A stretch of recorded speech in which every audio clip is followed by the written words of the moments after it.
of the child. With relatively short fingers, Down syndrome. I just love it.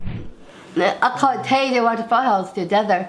What I ये वही लोग हैं जिनको डाउन सिंड्रोम, और इंडिया के अंदर 800 बच्चों में से एक बच्चा ऐसा होता है जिसको डाउन सिंड्रोम होता है। और इसको हमारी सोसाइटी देख के क्या कहती है कि इसके घर में पागल पैदा हुआ है, लेकिन ये पागल नहीं है। सितारे जमीन पर जब मूवी आप देखोगे तो उसके अंदर इन लोगों की एबिलिटीज को दिखाया गया है, कैसे ये एक सोसाइटी के नॉर्मल आदमी की तरह काम कर सकते हैं, बस थोड़ी बहुत डिफॉर्मिटीज हैं इनके। आज हम बात करेंगे उन लोगों की जिन्हें दुनिया कमजोर समझती है, लेकिन सवाल एक है, क्या डाउन सिंड्रोम एक बीमारी है? डाउन सिंड्रोम एक जेनेटिक कंडीशन है, कोई बीमारी नहीं। आइए आपको बताता हूँ कैसे। सबसे पहले हम देखते हैं जब एक नॉर्मल इंसान पैदा होता है तो उसके साथ क्या होता है। तो आपकी बॉडी के अंदर ना ये सेल्स होते हैं, इनको बोलते हैं स्पर्मेटोगोनियम और oogoनियम, जिनसे आपके फर्टिलाइजिंग सेल्स बनते हैं जो जाके आगे जाके फर्टिलाइज करेंगे और बनाएंगे एक बच्चा।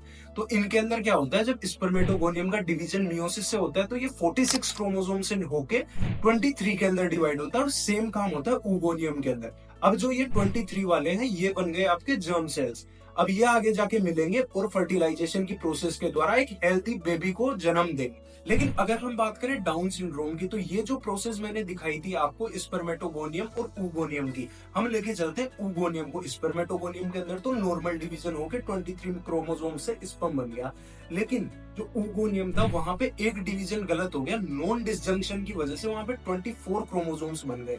अब मैं नॉन डिसजंक्शन ये सारी चीजें आपको पढ़ाने लगूंगा तो बहुत लंबी वीडियो बन जाएगी। इसके लिए मैं आपको सिंपल से समझा देता हूँ कि हमारे पास 4 स्टिक्स हैं। अब 4 में से मेरे को 2-2 में डिवाइड करना, लेकिन एक चिपक के ना इसके साथ 3 बन गई, और ये 3 एक जगह हो गई और एक जगह हो गई।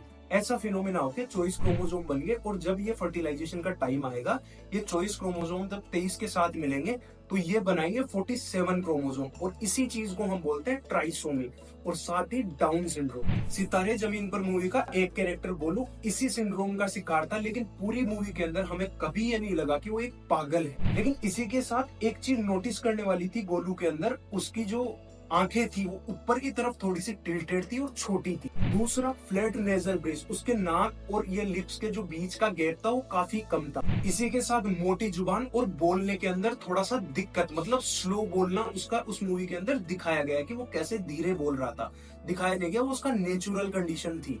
और साथ ही एक लाइन वाला हाथ, जिसको हम सिंगर पामर डिजीज भी बोलते हैं, धीरे चलना, धीरे बोलना, धीरे बैठना, ये सारी कंडीशन थी मोटर डिले के अंदर आती है। नेक छोटी और कभी कभी मोटी भी हो सकती है, जैसा कि हमने गोलू के केस में देखा। अब ये सारी चीजें एक इंसान के अंदर सिर्फ एक क्रोमोसोम की गलती से, जो जिसको अटैच उसके साथ नहीं होना था, अलग अलग जाना था, उस वजह से ये सारी कंडीशन अगर किसी पर्सन में आती है तो हम उसको इजीली पहचान सकते हैं कि इसको डाउन सिंड्रोम है।